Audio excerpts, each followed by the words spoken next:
Dictation number 265. Sir, I beg to move that the bill to give effect to the financial proposals of the central government for the financial year 1991 to 1992 be taken into consideration. Sir, I had in my speech in the House on 24th July 1991 while presenting the budget for 1991 to 1992 explained the main features of the proposals contained in the bill. The explanatory memorandum circulated to the honorable members also contains the details to the specific provision in the bill.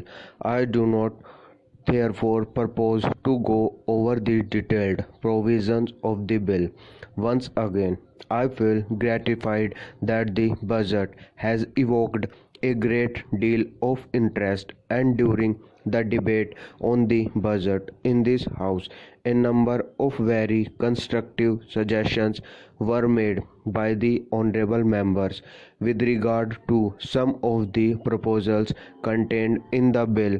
I have also received a large number of representation from members of the public, trade union, voluntary organizations, professional bodies and chambers of commerce on the proposals in the bill. I express my sincere gratitude to all of them for giving us these valuable suggestions. I would like to assure the honorable members that we have given very careful consideration to all points which have been made with reference to my proposals. I had stated in my budget speech that I propose to make structural changes in our tax system.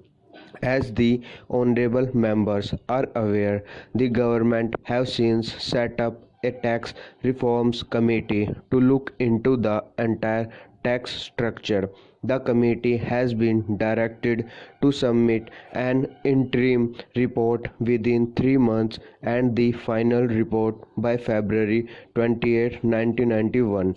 While I will come before the House with comprehensive proposals after the reports have been received, I seek the indulgence of the honorable members to put forward proposals for amending some of the provision in the Finance Bill 1991, taking up the provision for direct taxes in line with our objective of giving a thrust to export. I propose to increase the tax incentive for exporters under Section 80 HHC of the Income Tax Act. Profit on sale of exempt script will be treated as export profit in the proportion of the export turnover to the total turnover of the business. Honorable member will recall that I had proposed certain modification in the scheme of tax concession for tourism industry as contained in section 80 HHD of the Income Tax Act. Under the existing provision, this concession is available only to approved hotels, approved tour operator and travel agents actually in receipt of payment from foreign tourists in convertible foreign exchange. The modification proposed in the bill was intended to secure that this tax concession would also be available where payments for providing services to the foreign tourists are received in Indian currency from another hotel, tour operator, etc. out of the funds obtained by conversion of foreign exchange received from the foreign tourists. In the various representations received by me, it has been pointed out that under the proposal in the bill, the tour operator would stand to lose recognizing the contribution made by the tour operator in attracting foreign tourists to this country. I wish to make it clear that extended the tax concession to hotel and travel agents will not be at the cost of our tour operator.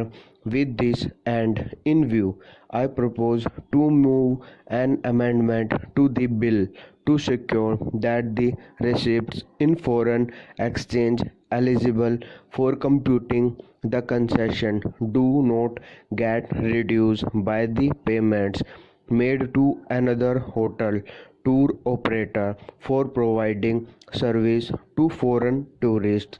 Under a proposal in the bill, the tax concession available to Indian companies in relation to receipts of royalty, commission, fees and similar payments from a foreign source for export of technical know-how and rendering of services outside India is to be extended to the non-corporate resident taxpayers. I propose to further enlarge this tax concession and make it available to technical or professional services rendered from India to concern abroad.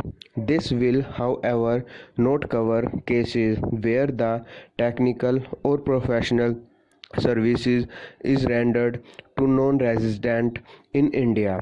I further propose to do away with the existing requirement of obtaining prior approval of the tax authorities in respect of agreement with the foreign concern. Under an amendment to the Income Tax Act proposed in the bill, interest on sticky loans in the case of financial institution and bank will be charged to tax only for the year in which interest is actually received or is created to do profit or loss account, whichever is earlier. I propose to provide that interest tax on such interest will also be charged only in the year in which the interest is actually received or is credited to the profit or loss account, whichever is earlier by the bank or financial institution.